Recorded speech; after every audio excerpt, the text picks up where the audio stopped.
Hey friends, today we are going to be flipping several finds that I found at the Goodwill bins and my local antique store. You can find the paint products and my flips at upcycledbybrie.com. I found these four reproduction ceiling tins at the by the pound thrifting outlet, so I only paid a couple of dollars for them. We're going to give them a beautiful, quick, and easy makeover. I'm going to start by simply cleaning them up with a little disinfecting spray. You'll see they were a bit dirty. I'm using DIY paint in the color White Swan and one of my Klingon brushes. This is the 035 brush. It's round and it has a ton of bristles, so it's going to hold a lot of paint and make quick work of these tiles. Look how beautiful the coverage is on this clay-based paint.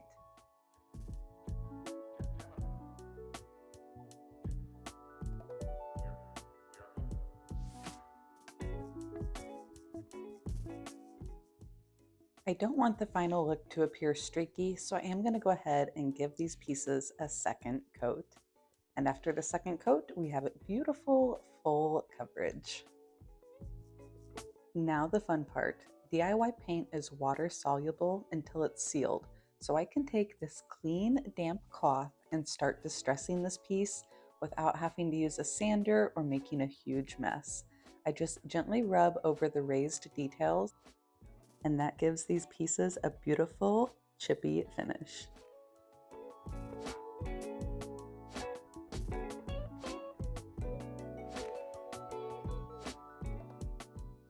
I'm going to seal them up with DIY clear wax. It's a super soft, easy to use wax. All of the DIY products are all natural and VOC free. And I'm just using a clean paper towel here and applying the wax in an even layer across the entire piece. Here is a reminder of what these tiles looked like before, and here is a peek at the after. Such a beautiful, easy update. Drop me a comment down below. Let me know if you'll be picking up some of these reproduction ceiling tins soon. I paid less than $5 for these four ceiling tins. I have them listed up for $49.95 on my website, and that includes the entire set of four. I always check the markdown room when I go to my favorite antique store, and y'all, look what I found this time. Piano rolls for $1. You know I had to pick some up. Okay, I picked up like most of them.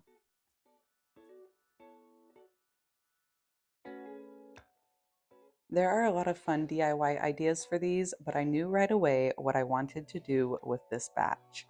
There's a ton of beautiful patina and aging on this one, and I knew I wanted to give it a large botanical transfer.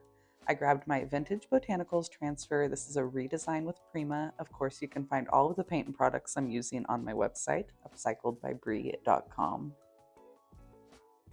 Transfers are essentially like giant stickers on a paper backing. I'm going to cut off the piece that I want and put the rest away. This transfer does come on multiple sheets because it is a larger transfer. So I'm cutting the two pieces off separate pages and then we'll line them up to put them together. You can see after I have the transfer in place, I'm using my rubbing tool. I rub over the entire surface and then I start peeling up the plastic. Now I need to make sure the edge is adhered very well before I start pulling up the plastic. So I take a little extra time to work on the edge. Once the edge is down well, then it is very easy to start removing the plastic. Once I start hitting a new spot like that leaf, I might have to rub over it a bit more to make sure it's secure. But this process is really easy. Each piano roll only takes me about 10 to 15 minutes to make.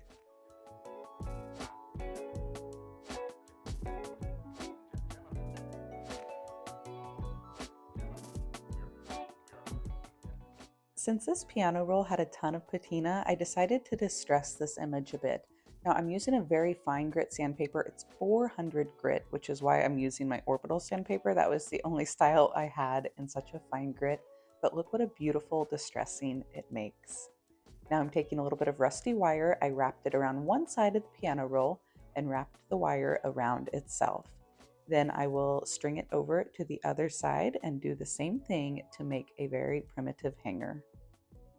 Here's a look at the final project. This piece sold for $25 on a Whatnot auction, but don't worry, I went and bought all the rest of the piano rolls and I will be making more very soon. Be sure to follow me on Facebook and Instagram to get the most up-to-date notifications when I list items.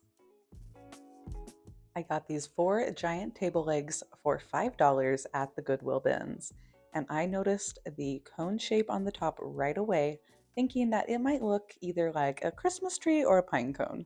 Today we're going with Christmas trees. All I did was simply cut the top of each table leg off. Now I have my 4 little trees. I'm using DIY Fancy Farmgirl to give these a green paint job. The very tip of this DIY perfectionist brush gets in those little details perfectly. I did one solid coat and then kind of came back in and touched up any spots where a little of the wood might be showing through.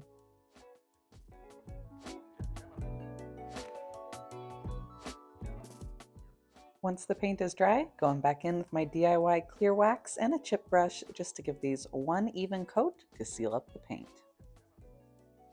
DIY paint will darken up a little bit as you seal it, and then as that sealer dries, it will lighten back up again. While the wax is still wet, I'm going to use my DIY Decrepit dust to antique these pieces. This is basically a powder antiquing agent.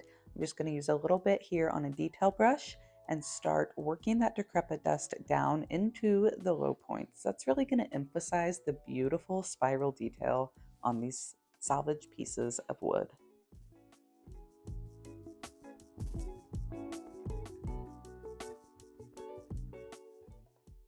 And a little side by side of the before and after the Decrepit dust. See how much better the spirals pop now?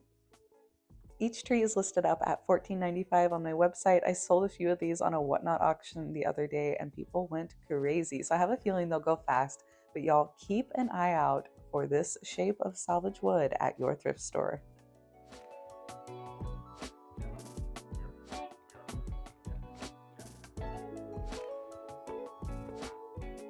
I snagged this out of the bin so fast it wasn't even funny. I have never seen this shape in this style of metal before. It almost looks like a spittoon, but maybe it's a melting pot. I'm not really sure. Drop a comment if you know. I knew it was going to be perfect for one of my classic vintage labels though. Another one of the redesign with Prima transfers. This one comes in the rolls, multiple sheets, but it is a lot of little transfers, great for smaller projects. I also wiped this piece down with some disinfectant spray, and now I'm taking my transfer off of my paper backing and applying it onto my surface. Now this surface is curved, so it takes a little bit of finessing. You're going to want to take your time and work down a little bit of a transfer at a time. I start with all 4 corners, working my way from the top to the bottom. Sticks really easily to this metal, so notice I'm just using my finger right now to rub it down. I don't recommend that as it can hurt your finger. I go grab my tool to finish the job. Once I'm confident it's mostly stuck down, I start removing each corner at a time and just pressing down any little bit of the transfer that I need to as I go. So it takes a little bit more patience on a curved surface like this, but it's definitely worth it. Look at how beautiful this came out.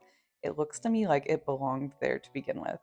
And I am going to go ahead and seal it up with a little bit of Sweet Pickins matte top coat just to make sure that this doesn't rub off if somebody wants to spot clean it.